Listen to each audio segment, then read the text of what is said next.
महाभारत हिंदुओं का ही नहीं समस्त मानव जाति का ग्रंथ है। इससे प्रत्येक मानव को अच्छी शिक्षा और मार्ग मिल सकता है। प्रत्येक मनुष्य को इसे पढ़ना चाहिए।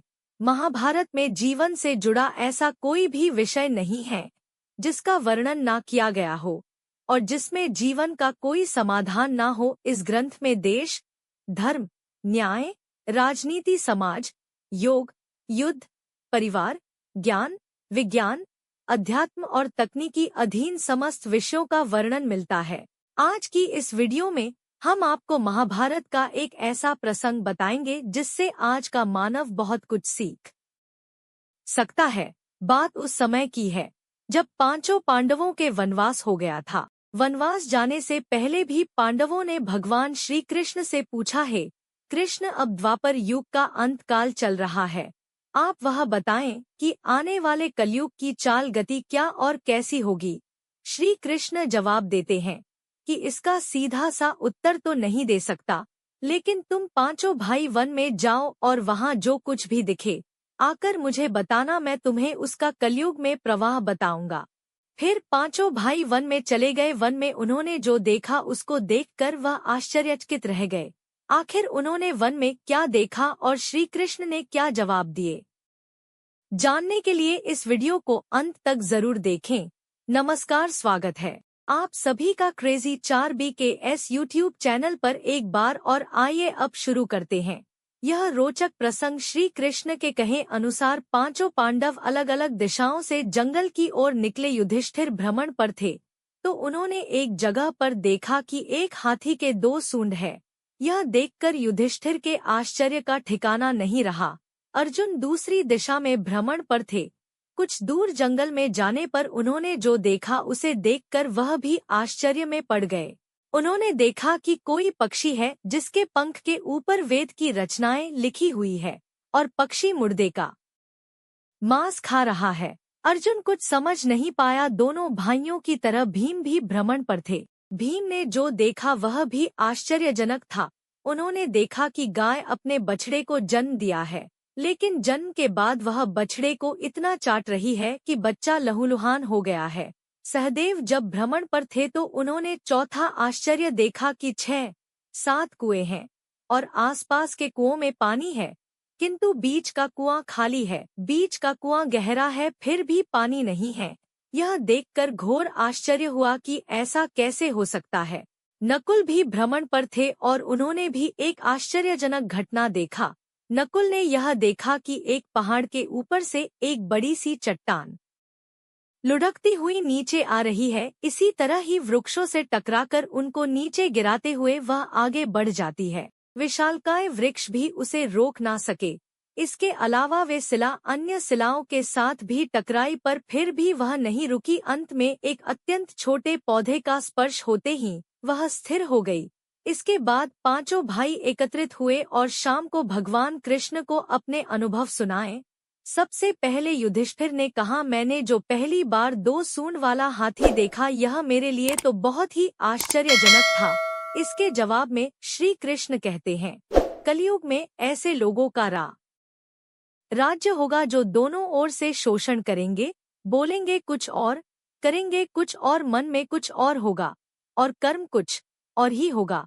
ऐसे ही लोगों का कलयुग में राज होगा। तो कलयुग आने से पहले तक राज्य कर लो। युधिष्ठिर के बाद अर्जुन ने कहा कि मैंने जो देखा है वह तो इससे भी कहीं ज्यादा आश्चर्यजनक था।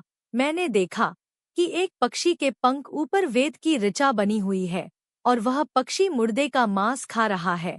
तब श्री कृष्ण कहते हैं, इसी प्रकार प्रयोग में ऐसे लोग रहेंगे जो बड़े ज्ञानी और ध्यानी कहलाएंगे। फिर ज्ञान की चर्चा तो करेंगे, लेकिन उनके आचरण राक्षसी होंगी।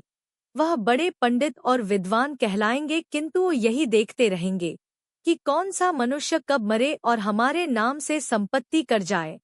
हे अर्जुन, संस्थाओं के व्यक्ति विचार करेंगे कि कौन सा मनुष्य मरे और संस्था हमारे नाम पर हो जाए। हर जाति धर्म के प्रमुख पदों पर बैठे विचार करेंगे कि कब किसका श्राद्ध हो, कौन कब किस पद से हटे और हम उस पर चढ़ जाए। चाहे कितने भी बड़े लोग हो, किंतु उनकी दृष्टि तो धन और पद के ऊपर ही रहेगी। ऐसे लोगों की बहुतायत होगी। अर्जुन के सवाल के जवाब के बाद भीम ने अपना अनुभव सुनाए। को भी ने कहा कि मैंने देखा कि गाय अपने बछड़े को इतना चाहती है कि बछड़ा लहूलुहान हो जाता है। तब श्री कृष्ण कहते हैं, कलयुग का मनुष्य शिशुपाल हो जाएगा। करीब में मानव की बच्चों के लिए ममता इतनी बढ़ जाएगी कि उन्हें अपने विकास का अवसर ही नहीं मिलेगा। मोह माया में ही घर बर्बाद हो जाएगा। किसी का बेटा घर छोड़कर साधु बने तो हजारों व्यक्ति दर्शन करेंगे, किंतु यदि अपने बेटे ने साधु बनना चाहा तो रोएंगे कि मेरे बेटे का क्या होगा। इतनी ज्यादा ममता होगी कि उसे मोहमाया और परिवार में ही बांध कर रखेंगे और उसका जीवन ही खत्म हो जाएगा। वास्तव में लड़के तुम्हारे नहीं हैं, बेटू बहुओं की अमानत है, लड़कियां जमाइयों की अमानत है, और तुम्हारा यह शरीर मृत्यु की अमानत है। तुम्हारी आत्मा परमात्मा की अमानत है, इसलिए तुम्हारा अपने शाश्वत संबंध को जानना आवश्यक है। भीम के बाद सहदेव ने पूछा है, श्री कृष्ण मैंने जो देखा उसका क्या मतलब था? मैंने यह देखा कि 5-7 भरे कुआं के बीच में एक गहरा कुआं बिल्कुल खाली है, जबकि ऐसा संभव कैसे हो सकता है? भगवान कृष्ण ने जवाब में कहा, कलयुग में लोग लड़के लड़की के विवाह में, मकान के उत्सव में, छोटे बड़े उत्सवों में तो लाखों रुपए खर्च कर देंगे, परंतु पड़ोस में ही यदि कोई भूखा प्यासा मर रहा होगा तो यह नहीं देखेंगे कि उसका पेट भरा है या नहीं। उनका अपना ही सदा भूख से मर जाएगा और वह देखते रहेंगे। दूसरी और मौज, मदिरा, मांस, भक्षण और सुंदरता में पैसे उड़ाएंगे, किंतु किसी के 2 आंसू पोंछने में उनकी रुचि न होगी। कहने का तात्पर्य यह है कि कलयुग में अन्न के भंडार होंगे, लेकिन लोग भूखे मरेंगे। सामने महलों और बंगलों में ऐशो आराम चल रहे होंगे, लेकिन पास की झोपड़ी में आदमी भूख से मर जाएगा। सहदेव के बाद नकुल श्री कृष्ण को बताया कि मैंने भी एक आश्चर्य देखा, वह यह कि एक बड़ी सी चट्टान पहाड़ पर से लुढ़की, वृक्षों के तना और चट्टाने भी उसे न रोक पाए, किंतु एक छोटे से पौधे से टकरते ही वह चट्टान रुक गया। समझ नहीं पाया कैसे? श्री कृष्ण ने कहा कि कलयुग में मानव का मन नीचे गिरेगा, उसका जीवन प्रतीत होगा।